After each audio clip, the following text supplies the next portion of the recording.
Salut à toutes et à tous et bienvenue dans cette toute nouvelle vidéo. Il y a plusieurs mois j'ai pensé à mettre un écran de monitoring dans mon PC, mais c'est pas le genre de truc qu'on trouve beaucoup dans le commerce, ou alors des trucs bien environ à 200 ou 300 euros. Je vais vous prouver qu'avec cet écran vous pouvez faire 100 fois mieux. C'est-à-dire que vous pouvez vous en servir comme écran externe, comme monitoring pour jouer aussi. Oui, on peut jouer dessus, j'ai essayé.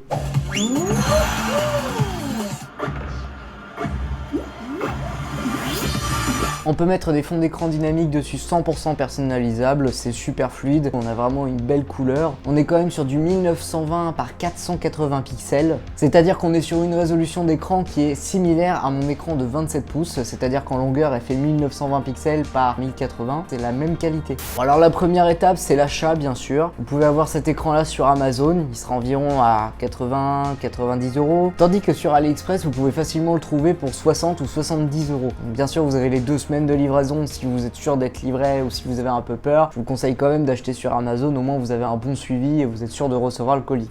Donc dès qu'on reçoit l'écran, il se trouve comme ça, donc il est très bien emballé. Donc on a l'écran de 1920 par 480, on a à côté du coup la carte de gestion, donc qui va servir à envoyer les pixels à l'écran, donc la carte de transmission. Celle-ci se branche en 5 volts, elle est alimentée en 5 volts soit par votre tour, soit par une alimentation externe. Et attention, celle-ci utilise un format mini HDMI. Je me suis fait avoir dès que je l'ai reçu, je me suis rendu compte que c'était pas forcément les standards en HDMI, pas la version FAT, c'est la version mini, donc faites bien attention. Donc avant de faire les raccordements, va falloir choisir aussi l'emplacement où est-ce que vous allez le mettre dans votre PC ou même à l'extérieur de votre PC. Moi j'ai choisi au niveau de l'alimentation, donc au bas de l'alimentation, là où c'est visible pour moi parce que j'ai pas un bureau qui permet une grosse visibilité sur le PC. J'ai vraiment choisi un coin qui est visible. J'ai dû faire quelques modifications sur la case, c'est-à-dire que j'ai dû percer quelques rivets pour écarter un peu les pièces métallique pour pouvoir passer la nappe de l'écran pour pas qu'on la voie.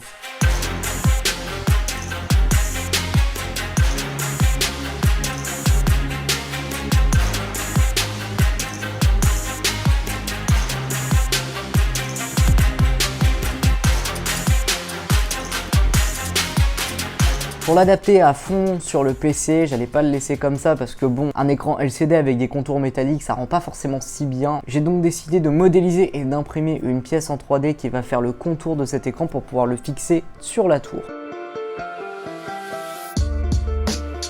Pour coller l'écran dans la tour, je ne m'embête pas, je mets simplement du double face vraiment puissant qui fera largement l'affaire. Et d'ailleurs, je vais aussi m'en servir pour coller la carte de la gestion.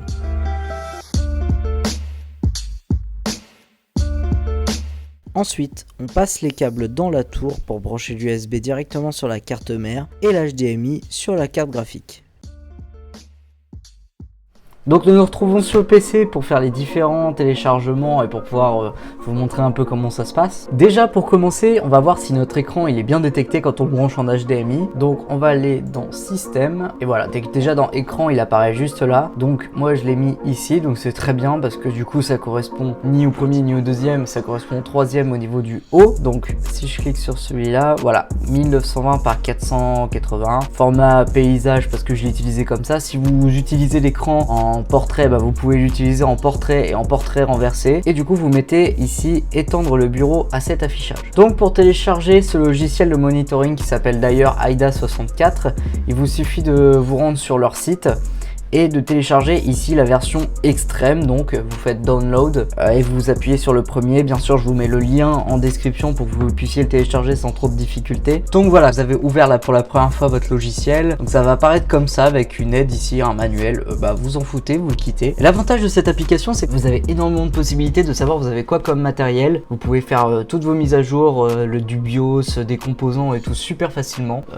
Voilà, alors si je regarde dans la carte mère au niveau du processeur, voilà, j'ai exactement toutes les données de mon processeur, j'ai même le stepping, le jeu d'instructions, j'ai tout, enfin, c'est vraiment très bien détaillé. Mais ça c'est pas ça qui nous intéresse, donc je vais aller dans Fichier Préférences, là il y a une autre fenêtre qui s'ouvre et je vais aller dans Sensor Panel juste ici. Donc la première fois que vous allez dessus, vous faites afficher le panneau du capteur, donc appliquer, il apparaît juste là. Voilà, c'est vraiment même très moche en fait. Pour commencer, je vous conseille quand même d'aller sur le forum de l'application. Pour ce faire, il faudra créer un compte sur AIDA64. Alors du coup, je vais vous montrer le chemin d'accès. Voilà, on va faire la réparation du PC là, c'est un peu Donc une fois que vous êtes dans le forum, vous allez sur la page de partager vos sensor panels. Donc en fait les gens ils modélisent leur propre sensor panel et ils en font des trucs méga classe. Genre celui-là voilà, c'est vraiment clean de fou. Vous pouvez aussi les faire vous-même et vous pouvez vous inspirer bien évidemment des créations des autres, il n'y a pas de souci. Justement ils les partagent pour que vous puissiez les utiliser. Et donc moi par exemple j'ai choisi celui-là. Donc voilà, il est super stylé. Vous avez juste à cliquer ici sur le zip. Quand vous voulez importer une création, vous avez juste à faire clic droit, vous faites gestionnaire de panneau du capteur. Et donc là, vous avez encore une nouvelle fenêtre qui s'affiche, ça commence à faire beaucoup, j'avoue. Et là, vous faites importer.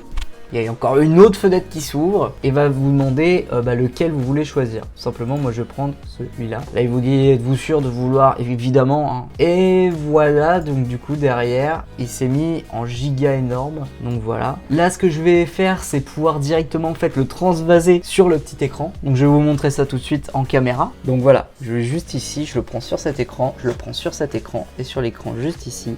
Voilà, j'ai juste à le placer parfaitement. Et voilà. D'ailleurs, pour enlever ces trials, ça veut dire essai en anglais, faites un clic droit et supprimez la pièce. L'interface sera beaucoup plus épurée.